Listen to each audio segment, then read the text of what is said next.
Bonjour, aujourd'hui nous vous proposons de méditer un verset dans le psaume 27, le verset 4. Je le lis. Je demande une seule chose au Seigneur, une chose que je désire de tout mon cœur, habiter tous les jours de ma vie dans la maison du Seigneur pour admirer la douceur du Seigneur et inspecter son palais. Oui, bonjour Mathias. Effectivement, le psalmiste Bonjour. veut contempler la douceur du Seigneur dans son temple. Mais finalement, qu'est-ce que c'est que cette douceur? Bien, la version latine traduit plaisir du Seigneur. On peut aussi traduire suavité. La suavité, la douceur, c'est la beauté du Seigneur quand elle se communique à l'être humain qui vient le contempler. Ouais, je vois. Mais en fait, qu'est-ce qu'il y avait à contempler dans ce temple à Jérusalem, de Jérusalem? Finalement, il n'y avait aucune image, aucune statue. C'était interdit par la loi Tout donnée à à fait Israël. exact. Tout à fait exact. Dans le temple, il n'y avait rien, pas d'image, pas de statue. Mais par contre, il y avait une liturgie, il y avait de la louange, il y avait de la musique, il y avait de l'adoration, il y avait des sacrifices, et pas seulement d'animaux, aussi des sacrifices végétaux, il y avait des enseignements, des remerciements pour les exaucements, des prières, évidemment, des demandes aussi de pardon, des demandes aussi pour être dirigé dans des choix de vie. Je vois. Il y avait donc une liturgie, j'ai dit, matin, midi et soir. Et assister à tout cela, c'était justement contempler la douceur du Seigneur. C'était se laisser imprégner par la douceur du Seigneur. D'accord, oui, oui, je comprends. Mais en fait, du coup, aujourd'hui, il n'y a plus de temple de Jérusalem. Et comment dans ces conditions, sans temple physique, il serait possible de se laisser imprégner par cette douceur du Seigneur? Comment Écoute, peut-on... Eric, Jésus a parlé de son propre corps comme d'un temple. Faut pas Hmm, l'oublier. Il s'est présenté lui-même aussi, justement, comme doux, doux et humble de oui, cœur. Tu trouves oui, ça dans Matthieu 11, verset 29-30. Et oui. il nous propose une loi, il nous propose un joug, comme la Torah est un joug, mais il dit que ce joug qu'il nous propose, il est doux aussi. Déjà, le livre des Proverbes parlait des chemins du Seigneur comme étant des chemins de douceur. Proverbe 3, verset 17. La façon d'agir du Seigneur à notre égard et le chemin qu'il nous propose pour marcher avec lui, il est doux. Oui, oui, c'est vrai, effectivement. Mais tu vois, cette douceur, on peut se demander un truc, Mathias, c'est comment peut-elle être efficace dans un monde de violence? Comment, tu vois, dans un monde où prédomine la loi du plus fort, comment cette douceur peut-elle être efficace, finalement? La douceur du Seigneur est une force dont nous n'avons aucune idée avant qu'elle ne nous soit révélée par sa parole.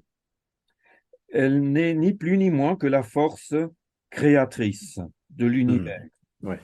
André Frossard, qui n'avait reçu strictement aucune éducation religieuse, puisque son père était le secrétaire du Parti communiste français, a reçu une révélation du Seigneur, dont il parle ainsi, je le cite, il y a un ordre dans l'univers, et à son sommet, l'évidence de Dieu, l'évidence faite présence, et l'évidence faite personne, de celui-là même que j'aurais nié un instant auparavant, celui que les chrétiens appellent notre Père, et de qui j'apprends qu'il est doux,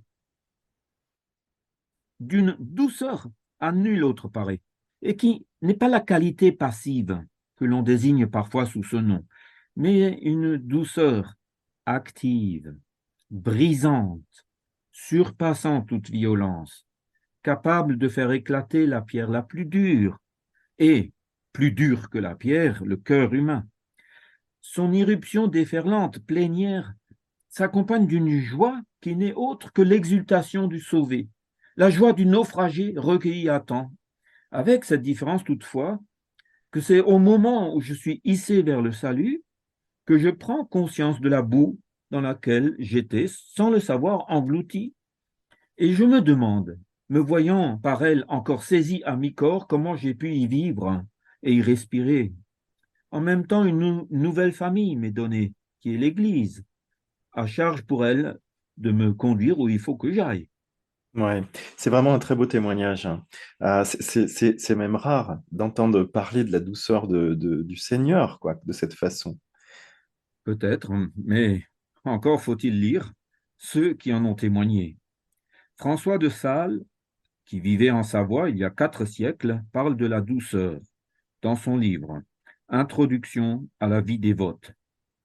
Il dit que la douceur du Seigneur expérimentée imprègne alors nos relations humaines. Il définit la douceur comme la fleur de l'amour, l'épanouissement de l'amour. Une fleur, c'est beau, et la douceur de Dieu, c'est beau. Comme je le disais au début, la douceur est l'impression que fait sur nous la beauté du Seigneur. Au temps biblique, quand on parlait de parfum, on parlait d'huile extraite de fleurs. Hmm. Cette huile servait à l'onction du grand prêtre. Et on n'en versait pas qu'un petit peu, elle coulait de la tête jusqu'aux pieds.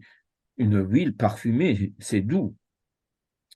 Le Messie, c'est le mot qui désigne dans la Bible un homme qui a reçu une telle onction d'huile parfumée. Traduit en grec, Messie, ça donne Christ. Et ça donne aussi le mot chrétien. Un chrétien reçoit de Jésus l'onction qui descend depuis la tête de Jésus sur chacun des membres de son corps. Et cette onction est douce. Cette huile est le symbole de l'Esprit de Dieu. L'Esprit de Dieu était là quand le monde fut créé. Douceur et force sont réunies dans l'Esprit Saint. François de Sales dit que Dieu gouverne le monde avec douceur. Oui, il y a aussi cette formule qui est belle également. Dieu presse, mais n'oppresse pas. La douceur n'est pas mollesse, parce qu'en fait, il faut évidemment lutter contre les vices, contre le mal, contre les injustices. Mais François de Sales explique qu'il faut le faire paisiblement.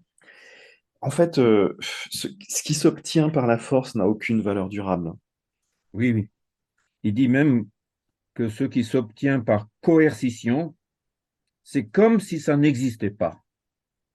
Et cela concerne nos relations avec les autres. Mais ce qui est intéressant chez François de Sales, c'est que la douceur, nous devons l'exercer aussi vis-à-vis de nous-mêmes. Souvent, nous sommes fâchés avec nous-mêmes. Quand nous avons fait une erreur, commis une faute, nous nous jugeons impardonnables. Par exemple, un chrétien qui s'est mis en colère peut développer une colère supplémentaire contre lui-même parce qu'il s'est mis en colère. Nous avons un combat spirituel à mener, c'est certain, mais pas dans la violence contre nous-mêmes. Notre Dieu est plein de douceur. C'est en douceur qu'il nous pardonne, qu'il nous sanctifie. Oui, en fait, on peut dire qu'il nous sanctifie jusqu'à être parfait comme lui, qu'en penses-tu? Tu viens de dire ce que Jésus nous a dit. C'est son objectif, que nous devenions parfaits comme son Père céleste est parfait. Et c'est lui qui le fait dans la douceur et dans la force qui lui sont propres. Oui, merci Mathias. Soyez bénis, chers auditeurs, et à très très bientôt. Au revoir. Au revoir Mathias. Au revoir, Eric.